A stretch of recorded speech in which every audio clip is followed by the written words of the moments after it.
تو ہمارا ہاضمہ مضبوط ہوگا، بلکہ ہمارے ہاضمے کے لیے جتنا ضروری آپ کا معدے کا ہونا ضروری ہے اتنا ہی، بلکہ اس سے بھی زیادہ میں سمجھتا ہوں کہ اس سے زیادہ ضروری آپ کے لیے آپ کے آنتوں کا درست انداز میں کام کرنا ضروری ہے۔ ہم یہ سمجھتے ہیں کہ شاید ہم ہماری آنتوں کے ساتھ جو ہم غذا لے رہے ہیں، ہم جو غذا کھاتے ہیں وہ ہم اپنی آنتوں کو فراہم کرتے ہیں اور ہم اپنی آنتوں کو غذا فراہم کرتے ہیں، لیکن دیکھا جائے تو معاملہ اس کے برعکس ہے۔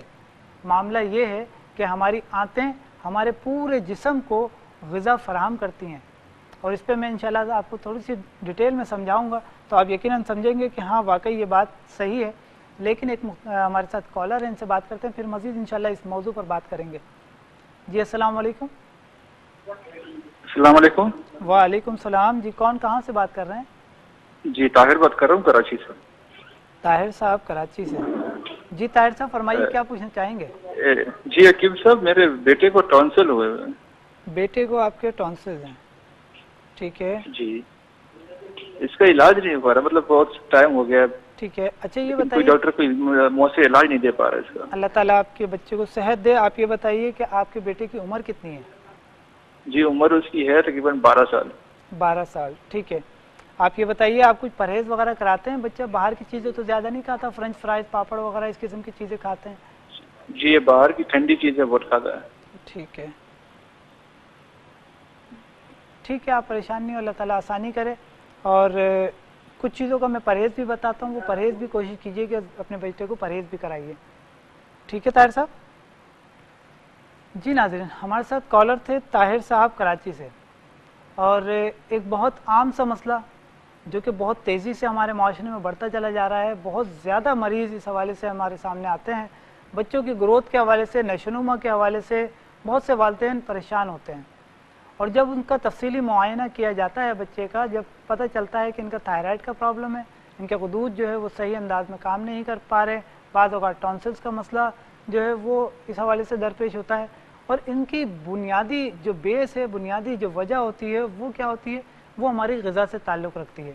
ہمارے ہاں بچے اکثر مختلف قسم کے رنگ برنگے پاپڑ استعمال کر رہے ہوتے ہیں، مختلف قسم کے ایسے مشروبات استعمال کر رہے ہوتے ہیں جس میں شیکرین استعمال کی جاتی ہے، یہ ہمارے لیے زہر قاتل کا کام کرتے ہیں۔ اس کے علاوہ ہمارے بچے جو مختلف قسم کے فرنچ فرائز استعمال کرتے ہیں، ان میں ایک مخصوص قسم کا کیمیکل استعمال کیا جا رہا ہے آج کل، اور آرٹیفیشل فلیور استعمال کیا جا رہا ہے، جس کی وجہ سے بچے کو اس کا ذائقہ لگ جاتا ہے، اور ہر دوسرے دن بچہ یا ہر روز اس کو ایک طلب ہوتی ہے، اور وہ باقاعدہ آپ سے ضد کرتا ہے کہ ہمیں یہ چیز چاہیے۔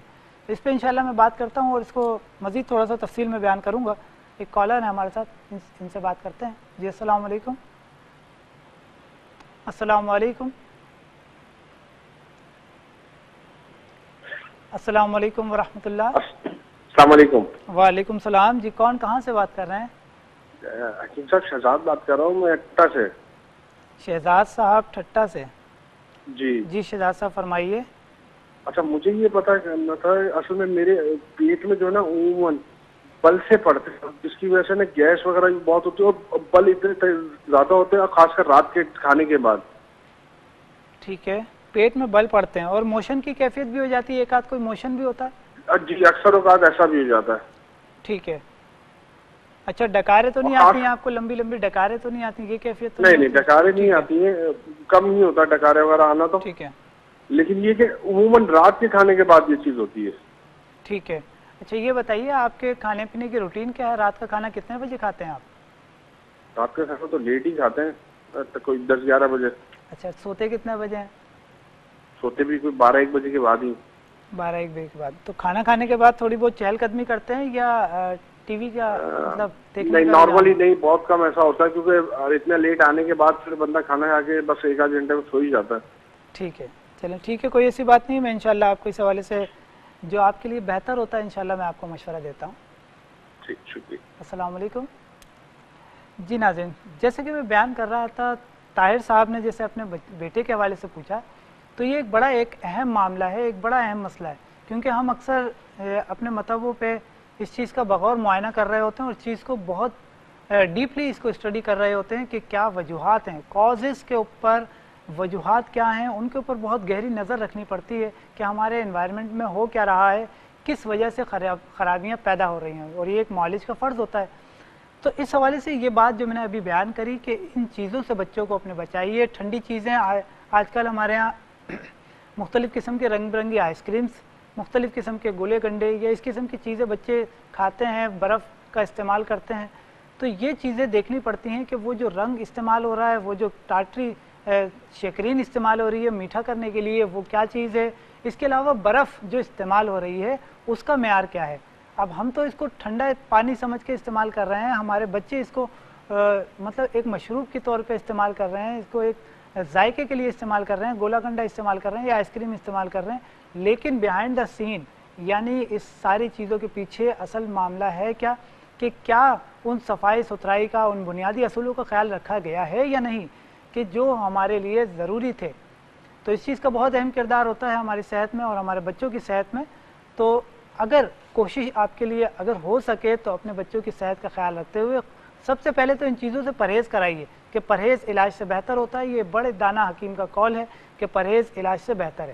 پھر اس کے علاوہ طب نبوی صلی اللہ علیہ وآلہ وسلم کا ایک بہت ہی زبردست نسخہ جو کہ تھائرائڈ کے مریضوں کو جو ہے وہ بھی صحت یاب کرتا ہے۔ اس کے علاوہ ٹونسلز کے معاملات کو بہتر کرتا ہے، ٹونسلز کی وجہ سے مختلف قسم کے جو ہونے والے بخار ہوتے ہیں ان کو دور کرتا ہے۔ اور یہ نسخہ کیا ہے یہ میں آپ کو بیان کرتا ہوں۔ نسخہ یہ ہے کہ آپ نے لینی ہے قرص شیریں 250 گرام، اس کو صاف کر لیجئے، صاف کر کے باریک پاؤڈر کر لیجئے، اور ساتھ ہی آپ لے لیجئے ہبہ لائف شہد 600 گرام۔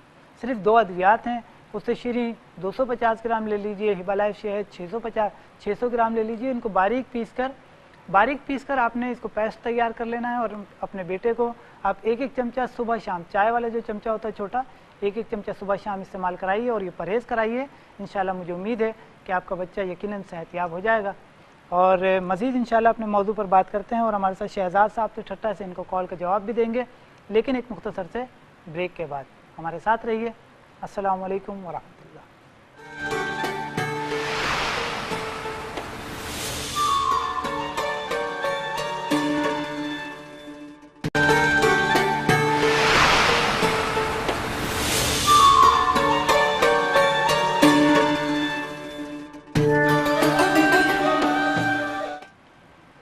Welcome back.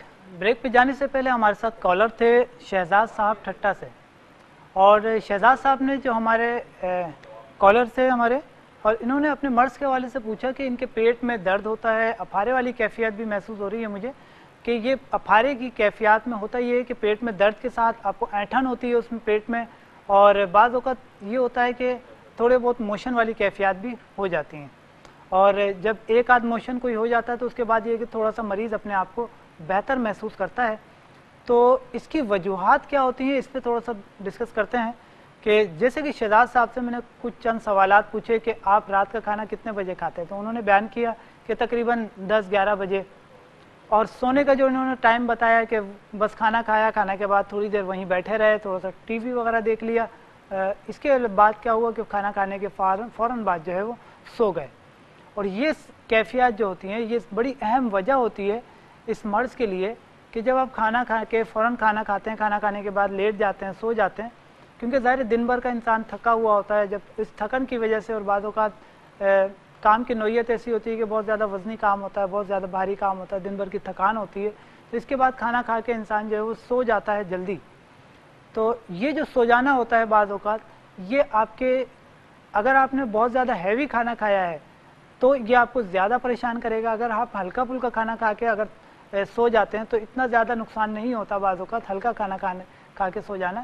لیکن ہمارے ہاں رات کا کھانا عموماً ایسا ہوتا ہے کہ کچھ مرغن غذائیں کھائی جاتی ہیں، بہت تھوڑا سا ہیوی کھانا کھایا جاتا ہے، بنسبت اس کے کہ دوپہر کے وقت میں یا صبح کے وقت میں دیکھا یہ گیا ہے کہ ہمارے ہاں رات کا کھانا تو زیادہ بھرپور انداز میں اس کو کھایا جاتا ہے، کیونکہ صبح کا ناشتہ ہمارے یہاں روٹین ایسی ہے کہ صبح کا ناشتہ جو ہے وہ کیا نہ کیا، بعض لوگ نہیں بھی کرتے، بعض لوگ صرف چائے پی لیتے ہیں اور آفس پہنچ کے تھوڑا بہت بسکٹ وغیرہ کھا لیتے ہیں، کچھ کی یہ روٹین ہے، کچھ کی روٹین ایسی ہوتی ہے کہ وہ صبح کا ناشتہ بالکل ہی اسکپ کر دیتے ہیں، نہیں کھاتے، اور بعض لوگ یہ ہوتا ہے کہ دن میں جو ہے وہ دوپہر کا کھانا بھی کبھی گھر سے لے کر گئے ہیں تو ٹھیک ہے، نہیں لے کر گئے تو باہر کا کھانا یا ہوٹل کا کھانا بعض اوقات نہیں کھاتے لوگ، تو وہ بھی بعض اوقات پراپر انداز میں نہیں کھایا جاتا ہے۔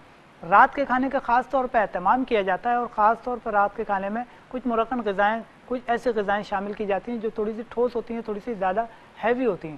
اور یہ ہیوی کھانا کھانے کے بعد، یہ تھوڑا سا زیادہ کھانا کھانے کے بعد ہوتا کیا ہے کہ جب آپ سو جاتے ہیں، آرام کرتے ہیں، تو یہ وقتی طور پہ تھوڑا سا تو آپ کو غلبہ ہوتا ہے نیند کا، لیکن یہ نیند کا غلبہ آپ کے لیے بعض اوقات نقصان، یہ پریشانی کا باعث بن جاتا ہے. ہوتا کیا ہے کہ ہاضمہ آپ کو پراپر انداز میں نہیں ہو پاتا، بدہضمی کی کیفیت ہوتی ہے، اور گیس جو ہے وہ بنتی ہے آپ کے معدے میں، اور آنتوں میں گیس بننا شروع ہوتی ہے. تو یہ پھر مختلف قسم کی درد کی کیفیت پیدا کرتی ہے، اور یہ درد جو ہے وہ آپ کے بے چین کر دیتا ہے، پھر آنکھ کھل جاتی ہے مریض کی. اور یہ کیفیات جب تک جاری رہتی ہیں جب تک یہ گیسز جو ہے یا تو خارج نہ ہو جائیں، یا کوئی موشن والی کوئی کیفیات ہو جائیں تو تھوڑی بہت، تو اس سے تھوڑی سی سکون انسان محسوس کرتا ہے. یا پھر یہ کہ تھوڑی لمبی کچھ ڈکاریں آ جائیں، اس سے گیس خارج ہو جائے، تو یہ پھر تھوڑا سا انسان سکون محسوس کرتا ہے. تو یہ ساری کیفیات آپ اپنے معمول کو تھوڑا سا بہتر کریں، اور کھانا کھانے کے بعد چہل قدمی کی عادت کو اپنائیے. اور ساتھ ہی جو نسخہ آج کے موضوع کا حوالے سے ہے، یہ نسخہ جو ابھی تھوڑی دیر میں انشاءاللہ ہم آپ کے لیے پیش کریں گے، اس نسخے کو بنا کر استعمال کیجیے، اور مجھے امید ہے کہ آپ کا یہ مسئلہ بہتر ہو جائے گا. اور ساتھ ہی ایک اور کالر ہے ہمارے ساتھ، ان سے بات کرتے ہیں. جی السلام علیکم. السلام علیکم. وعلیکم السلام سر. جی میرا نام ہے عاصم، میں کراچی سے بات کر رہا ہوں. جی میرے ہاشم والد صاحب. صاحب کو ہارٹ اٹیک ہوا، ٹھیک ہے. تو ابھی تو نارمل صحیح چل رہے ہیں، ابھی وہ ٹھیک ہے. میڈیسن چل رہی ہے ان کی. ٹھیک ہے. تو یہ آپ سے تھوڑی سی وہ چاہیے تھی. ٹھیک ہے. آپ کو آپ کے والد کی عمر کتنی ہے؟ عمر بتائیے. آپ کے والد کی عمر کتنی ہے؟ جی 50 سال ہے. 50 سال. ٹھیک ہے، میں آپ کو انشاءاللہ اس حوالے سے بتاتا ہوں، آپ میرے ساتھ رہیے. جی جی ناظرین، ہمارے ساتھ ہاشم صاحب تھے کراچی سے، اور انہوں نے اپنے والد صاحب کے حوالے سے پوچھا. ہارٹ اٹیک کے مریض ہیں، اور اس حوالے سے یہ چاہتے ہیں کہ ان کو کچھ احتیاطی تدابیر بتائی جائیں تاکہ آئندہ کے لیے کچھ تھوڑا پریکاشنس ہو جائیں، احتیاط ہو جائے، اس مرض سے دوبارہ ان کا واسطہ نہ پڑے. اور میری دعا بھی ہے کہ اللہ تعالیٰ آپ کے والد کو صحت کاملہ عاجلہ دے اور اس مرض سے محفوظ رکھے آئندہ کے لیے بھی. اور ساتھ ہی میں انشاءاللہ آپ کو اس حوالے سے تھوڑی احتیاطی تدابیر بتاتا ہوں، اور کچھ ادویات کے حوالے سے بھی بتاتا ہوں کہ کون سی دوا طب نبی صلی اللہ علیہ وآلہ وسلم کی ایسی ہے جو کہ ہارٹ اٹیک سے بچاتی ہے، ہارٹ اٹیک سے محفوظ رکھنے میں جس کا کوئی ثانی نہیں. وہ بھی میں انشاءاللہ آپ کو بتاتا ہوں کہ وہ اپنے والدی اگر آپ اپنے والد کو استعمال کرائیں گے تو مجھے امید ہے کہ آئندہ کے لیے وہ ہارٹ اٹیک جیسی بیماری سے محفوظ رہیں گے، ان کا دل بھی مضبوط رہے گا، اور ان کا دل جو ہے وہ پہلے سے بہتر انداز میں انشاءاللہ کام کرے گا. اس کے حوالے سے سب سے پہلے تو یہ ہے کہ رات کا کھانا جلدی کھانے کی عادت ڈالیے اپنے والد کے لیے، اور آپ خود بھی ان چند عادات کو آپ خود بھی اپنا سکتے ہیں کہ رات کا کھانا جلدی کھانے کی عادت ڈالیے، کہ یہ آپ کو مختلف قسم کے امراض سے بچانے کے ساتھ ساتھ دل کی بیماریوں سے محفوظ رکھتا ہے.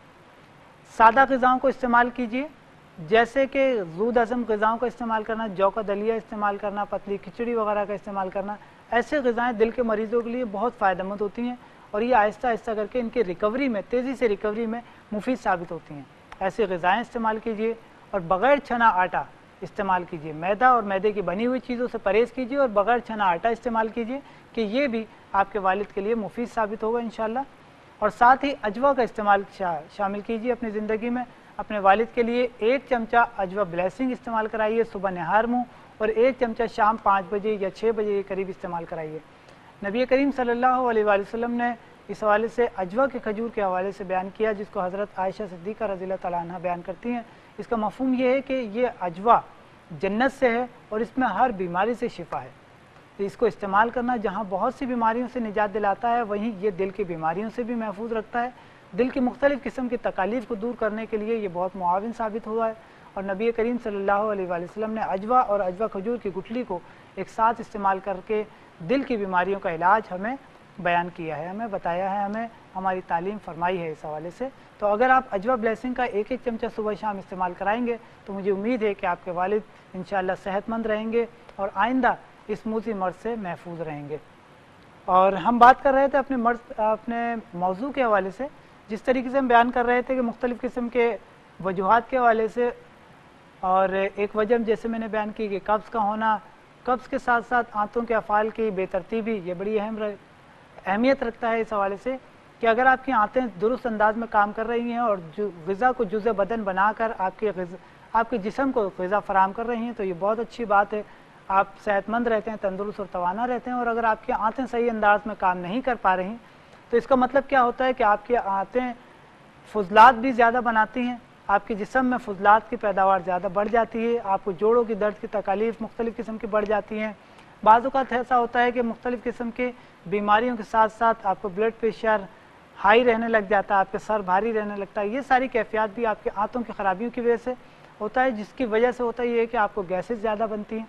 جب جسم میں گیس یا تبخیر اپھارے کی کیفیت زیادہ ہوتی ہے تو اس کی علامات کیا ہوتی ہیں؟ اس کی علامات میں یہی کیفیات ہوتی ہیں کہ آپ کو ایک تو یہ کہ بے چینی کی کیفیت محسوس ہوتی ہے۔ بے چینی کی کیفیت میں کیا ہوتا ہے کہ آپ کو سینے پہ بوجھ محسوس ہوتا ہے، آپ کو گھبراہٹ والی کیفیت محسوس ہوتی ہے، اور آپ کو ایسا لگتا ہے کہ دم جو ہے وہ گھٹ رہا ہے، کوئی ٹھنڈی ہوا یا تازی ہوا کی آپ کو کیفیت محسوس ہوتی ہے کہ کوئی مجھے ٹھنڈی ہوا آ جائے یا تازی ہوا آ جائے۔ تو یہ ساری کیفیات بعض اوقات گیسز کی وجہ سے، گیسز کی زیادتی کی وجہ سے ہوتی ہیں اور ہاضمے کی خرابی کی وجہ سے بھی ہوتی ہیں۔ بعض لوگ اس کو دل کی بیماریوں کی وجہ سے بھی سبب محسوس کرتے ہیں، کیونکہ اس میں ایک علامت یہ ہوتی ہے کہ دل کی طرف زور پڑتا ہے تو دل میں تکلیف بھی محسوس کرتا ہے انسان۔ تو یہ ساری کیفیات، یہ ساری علامات بھی اس کا سبب بنتی ہیں۔ اور ساتھ ہی ان کی علامات میں یہ بھی ہوتا ہے کہ کھٹی ڈکاریں بھی آتی ہیں، سر بھاری رہتا ہے، سر میں درد اور مختلف قسم کے جسم میں درد کا بھی رہتے ہیں، اور جو ریائی درد ہوتے ہیں یعنی ایسے درد جو کہ جسم میں گیسز کی وجہ سے بنتے ہیں، گیسز کی زیادتی کی وجہ سے بنتے ہیں، ان دردوں کی ایک اہم علامت یہ ہے، ایک پہچان یہ ہے کہ یہ درد ٹریولنگ کرتا ہے جسم میں، کبھی آپ کو یہاں درد ہو رہا تھا، پھر یہاں ہو جائے گا، پھر آگے پیچھے، یہ درد جو ہے وہ گھومتا رہتا ہے۔ اس کو ریائی درد کہا جاتا ہے طب کی زبان میں، یعنی گیسز کی وجہ سے ہونے والا درد۔ تو یہ کس وجہ سے ہوتا ہے؟ یہ گیسز کی زیادتی کی وجہ سے ہوتا ہے۔ جب آپ گیس تبخیر معدہ کے لیے دوائیاں استعمال کرتے ہیں تو یہ درد آہستہ آہستہ کر کے خود ہی ختم ہو جاتے ہیں۔ اب اس کے علاج کی طرف توجہ دیتے ہیں کہ اس کے علاج کے حوالے سے کیا علامات بیان کی گئی ہیں، کیا وجوہات بیان کی گئی ہیں اور کیا اس کے علاج ہم کر سکتے ہیں، اس پہ ہم بات کرتے ہیں انشاءاللہ۔ لیکن کیونکہ وقت ہوا چاہتا ہے ایک مختصر سے بریک کا، ہمارے ساتھ رہیے۔ السلام علیکم ورحمۃ اللہ۔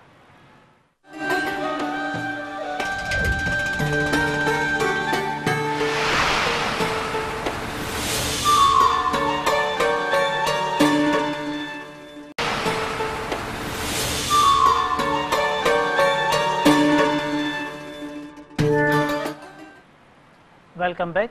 بریک پہ جانے سے پہلے ہم بات کر رہے تھے اپنے موضوع کے حوالے سے، اور کیونکہ جو مرض ہم نے بیان کیا گیس تبخیر معدہ، اس کو اپھارا بھی کہا جاتا ہے، اب ہم بات کریں گے اس کے علاج کے حوالے سے۔ کیا علامات ہوتی ہیں یہ ہم نے بیان کی، وجوہات پہ بھی بات کر لی۔ علاج کے حوالے سے بنیادی طور پہ اس کا علاج ہم اپنی غذا میں تھوڑی سی تبدیلی کر کے لا سکتے ہیں، کھانے پینے کے عادات طور طریقوں کو بہتر کر کے ہم اس کا علاج کر سکتے ہیں۔ غذا کے حوالے سے ہم بات کرتے ہیں تو غذا سادہ استعمال کیجیے، ایسے غذا جو زود ہضم ہو، جلدی ہضم ہو جانے والی غذا ہو۔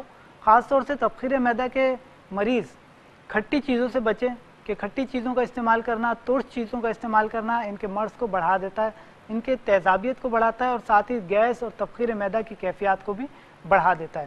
تو ایک تو نمبر ایک یہ کہ اس چیز سے پرہیز کیجیے کہ آپ نے کھٹی چیزوں سے بچنا ہے، اور دیر ہضم جو غذائیں ہوتی ہیں ان سے بچنا ہے، ثقیل غذاؤں سے بچنا ہے۔ اب ثقیل اور دیر ہضم غذاؤں میں جیسے آپ نے بڑے کا گوشت استعمال نہ کریں، یہ آپ کے لیے مضر ہو سکتا ہے۔ دیر ہضم غذاؤں میں چنے کی دال استعمال نہ کریں، بند گوبھی استعمال نہ کریں، یہ آپ کے لیے نقصان دہ ہو سکتی ہے۔ پھول گوبھی استعمال نہ کریں، بھنڈی استعمال نہ کریں، بینگن استعمال نہ کریں۔ یہ ساری جو چیزیں میں نے بیان کی یہ بعض اوقات تبخیر معدہ کے مریضوں کو نقصان دیتی ہیں، ان کی تبخیر معدہ کی جو شکایت ہوتی ہے، گیسز کی جو بننے کی جو شکایت ہوتی ہے یہ بڑھ جاتی ہے۔ تو ان چیزوں سے پرہیز کیجیے اور سادہ غذا استعمال کیجیے۔ اور سادہ غذا کو استعمال کرنے میں بھی ایک اہم جو زیریں اصول ہے، ایک روشن اصول ہے جو ہمیں نبی کریم صلی اللہ علیہ وآلہ وسلم کی سیرت سے بھی ملتا ہے، وہ یہ کہ اطمینان سے، خوب اطمینان سے چبا کر کھائیے۔ ہمارے یہاں ہوتا کیا ہے، ہم بہت زیادہ جلدی کھاتے ہیں، ایک نوالا ہمارے منہ میں ہے اور ایک ہمارے ہاتھ میں انتظار کر رہا ہوتا ہے۔ اس چیز کو محسوس کیجیے کہ کیا واقعی ایسی بات ہے یا نہیں۔ تو ایک نوالا جب ہمارے منہ میں جو چب رہا ہے، جو چل رہا ہے، اور اگر ایک دوسرا نوالا ہمارا پلیٹ میں موجود ہے، ہم نے اس کو توڑ لیا، ہمارے ہاتھ کے ہمارے منہ سے قریب ہے، اب آپ اس چیز کو اندازہ کیجیے کہ یہ کس چیز کو ظاہر کرتا ہے۔ یہ ہمارے کھانے کی ہرس کو ظاہر کرتا ہے، ہرس کو ظاہر کرتا ہے۔ تو اس چیز سے بچیے، اور یہ نقصان دہ بھی ہو سکتا ہے۔ اس چیز کا نشاندہی کرنے کا مقصد یہ نہیں ہے کہ کسی کی دل آزاری کرنا، یہ ہم سب کے ساتھ ہو سکتا ہے، کسی کے ساتھ بھی ہو سکتا ہے، اس میں کوئی وہ نہیں ہے، لیکن بیان کرنے کا مقصد یہ ہوتا ہے کہ ہم اپنی اصلاح کریں. لوگوں کو سمجھانے کا مقصد صرف یہ ہوتا ہے کہ لوگوں کو سمجھانا ہمارا فرض ہے, ہم پہ واجب ہے. نبی کریم صلی اللہ علیہ وآلہ وسلم نے بھی اس حوالے سے فرمایا, اور خود قرآن پاک میں اللہ تعالیٰ بھی اس حوالے سے بیان کرتا ہے کہ لوگوں کو سمجھاؤ کہ سمجھانا مومنوں کو فائدہ دیتا ہے. تو اس حوالے سے بیان کرنے کا مقصد ہی صرف یہ تھا کہ کھانا اطمینان سے کھائیے. جتنا ہمارے لیے اللہ نے رزق ہمارا لکھا ہے یقیناً وہ ہمارے پیٹ میں جائے گا, اس کے علاوہ کوئی دوسرا راستہ ہے نہیں. اطمینان سے چبا کر کھائیے, خوب اطمینان سے چبائیے کہ چبانا آپ کے دانتوں کا کام ہے, اور آپ اپنے دانتوں سے جو کام لے لیں گے وہ آپ کی آنتیں نہیں کر سکیں گی. اور اگر اپنے دانتوں کا کام اپنی آنتوں کے اوپر چھوڑیں گے تو یہ ان کے ساتھ بھی زیادتی ہوگی, اور یہ ہاضمے کی مختلف قسم کی خرابیوں کا بھی سبب بنے گا. تو اس چیز کو سمجھیے. اپنے بچوں کو بھی اس بات کے حوالے سے اس حوالے سے تھوڑی سی تعلیم دینے کی ضرورت ہوتی ہے. بچے عموماً جلدی جلدی کھاتے ہیں, اور پتہ نہیں کیا بات ہوتی ہے کہ آپس میں بعض اوقات ایسا ہوتا ہے کہ والدین بھی اس حوالے سے کوشش کرتے ہیں کہ بچے جلدی جلدی کھا لے, اور بچے کو جلدی کھانے کی عادت ڈالتے ہیں. تو یہ چیزیں تھوڑی سی یہ بنیادی ایسی باتیں ہوتی ہیں جو کہ جن پہ ہم نظر نہیں کرتے, جن پہ ہم غور نہیں کرتے, اور یہ آگے جا کے جب یہ ڈیولپ ہو جاتی ہیں, عادات بن جاتی ہیں, تو یہ عادات جو ہے آگے جا کے بیماریوں کا سبب بھی بن رہی ہوتی ہیں. تو اس چیز پہ بھی غور کیجیے کہ اطمینان سے چبا کر کھائیے. جب ایک لقمہ ایک نوالا آپ کم سے کم 30 مرتبہ کم از کم, ویسے اطباء کرام اس حوالے سے بیان کرتے ہیں کہ کم سے کم 25 سے 30 مرتبہ اس کو اطمینان سے چبایا جائے, پھر آپ دوسرا لقمہ لیجئے. کھانا کھانے کے بعد پانی پینے سے پرہیز کیجیے. کھانا کھانے کے بعد پانی پینا آپ کے ہاضمے کے عمل کو متاثر کرتا ہے. اس سے پرہیز کیجیے کہ یہ آپ کے لیے نقصان دہ ثابت ہو سکتا ہے. اور اس پہ مزید انشاءاللہ بات کرتے ہیں. ایک کالر ہے ہمارے ساتھ, پھر ان سے بات کرتے ہیں. جی السلام علیکم. السلام علیکم. وعلیکم السلام. وعلیکم السلام. حکیم صاحب جی بات کر رہے ہیں؟ جی کون؟ جی میں عتیق بات کر رہا ہوں کراچی سے. جی عتیق صاحب فرمائیے, کیا پوچھنا چاہ رہے ہیں؟ میرا ایک سوال تھا کہ مجھے بھوک نہیں لگتی ہے, اور جو کھاتا ہوں نا میں وہ مجھے لگتا نہیں ہے. ٹھیک ہے. آپ کی عمر کتنی ہے عتیق؟ میری 26 سال. اور بہت کمزوری میرے کو محسوس ہوتی ہے. بھوک نہیں لگتی, کمزوری زیادہ محسوس ہوتی ہے, جسمانی کمزوری بھی ہے, وزن بھی کم ہے, یہی بتانا چاہ رہے ہیں آپ؟ جی. ٹھیک ہے, آپ میرے ساتھ رہیے, انشاءاللہ میں آپ کو اس حوالے سے بتاتا ہوں. شکریہ. السلام علیکم. جی ناظرین, جیسے کہ ہم بات کر رہے تھے اپنے موضوع کے حوالے سے, اور ہمارے ساتھ ایک کالر تھے عتیق صاحب کراچی سے. انہوں نے جو بیان کیا کہ بھوک نہیں لگتی, کمزوری بہت زیادہ ہے, یہ ساری کیفیات ہیں. تو بعض اوقات اس کا ایک اہم سبب یہ ہوتا ہے کہ آپ کا ہاضمہ خراب ہوتا ہے. آپ کے جگر کی خرابی کی وجہ سے, آپ کے ہاضمے کی خرابی کی وجہ سے آپ کو کمزوری واقع ہو جاتی ہے. جو غذا ہم کھاتے ہیں وہ صحیح انداز میں جزء بدن نہیں بن پاتی. جب غذا آپ کی جزء بدن نہیں بن پاتی تو جیسے میں نے بیان کیا کہ اصل میں ہم اپنے آنتوں کو غذا فراہم نہیں کرتے, بلکہ ہماری آنتیں ہمارے پورے جسم کو غذا فراہم کرتی ہیں. جو ہم غذا کھاتے ہیں اس غذا میں سے غذا کے اجزاء کو علیحدہ کرنا اور غذا کے اجزاء کو ایکسٹریکٹ کر کے یعنی جبس کر کے ہمارے جسم کو فراہم کرنا, یہ ہماری آنتوں کا کام ہے. تو اب اس سے آپ کو اندازہ بھی ہوا ہوگا کہ واقعی ہماری آنتیں ہمارے جسم کو غذا فراہم کرتی ہیں.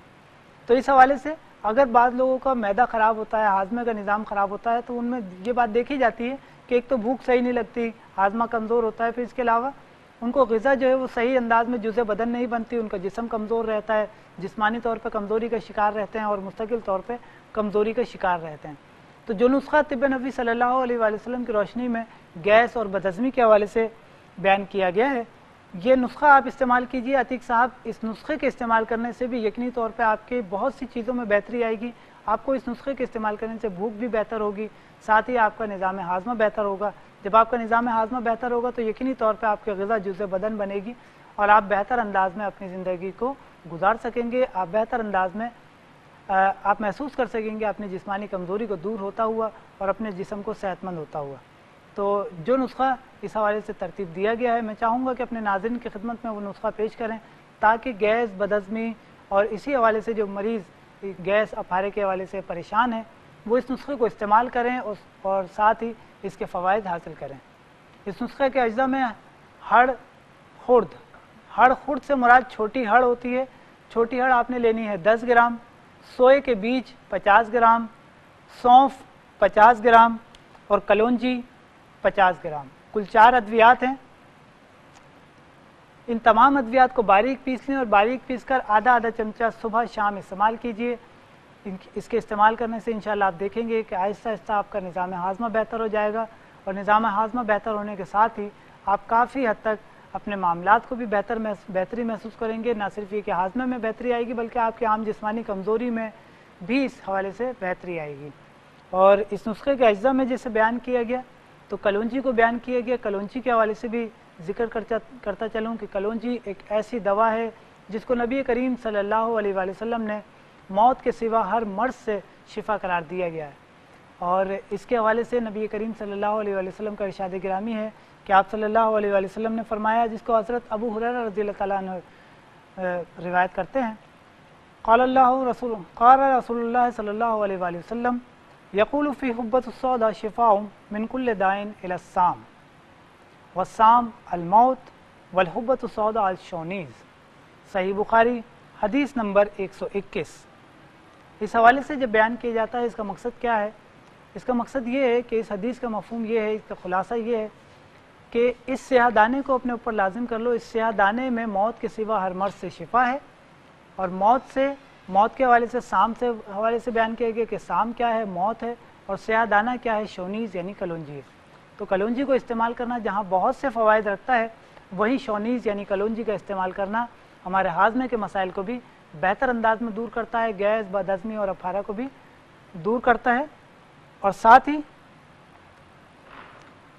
مختلف قسم کی بیماریوں کو دور کرنے کے لیے، مختلف قسم کی پریشانیوں سے دور رہنے کے لیے، جہاں مختلف امراض سے بچاؤ کے لیے ہم پریکاشنز بتاتے ہیں، احتیاطی تدابیر بتاتے ہیں، وہیں ایک عام اور بہت تیزی سے بڑھتا ہوا مرض جس کو ہم کہتے ہیں کہ کولیسٹرول اور موٹاپا، اس کے حوالے سے جسے ہم اکثر بیان کرتے ہیں کہ موٹاپے کو دور کرنے کے لیے اور کولیسٹرول کو دور کرنے کے لیے، کولیسٹرول کو کنٹرول کرنے کے لیے، کیونکہ کولیسٹرول کو کنٹرول کرنا انتہائی ضروری ہوتا ہے۔ کولیسٹرول ہمارے جسم کا ایک جزء اعظم ہے، ایک بہت اہم جز ہے، اور اس کے بغیر ہمارے جسم میں بہت سی خرابیاں پیدا ہوتی ہیں، لیکن اس کو کنٹرول کرنا ضروری ہے۔ تو اس کو کنٹرول کرنے کے لیے جیسے کہ میں بیان کرتا ہوں کہ ہمارے ہاں 45 سال سے زیادہ کے جو عمر کے لوگ ہیں ان کو کم از کم ہر 3 ماہ کے بعد ایک کورس 1 ماہ کا اینجیو ٹیپ کا ضرور استعمال کرنا چاہیے، کہ یہ احتیاطی طور پر آپ کے جسم کو ری بلڈ کرتا ہے، آپ کے جسم کو ریفریش کرتا ہے، اور آپ کے خون کے شریانوں میں جمی ہوئی چکنائی کو دور کرتا ہے،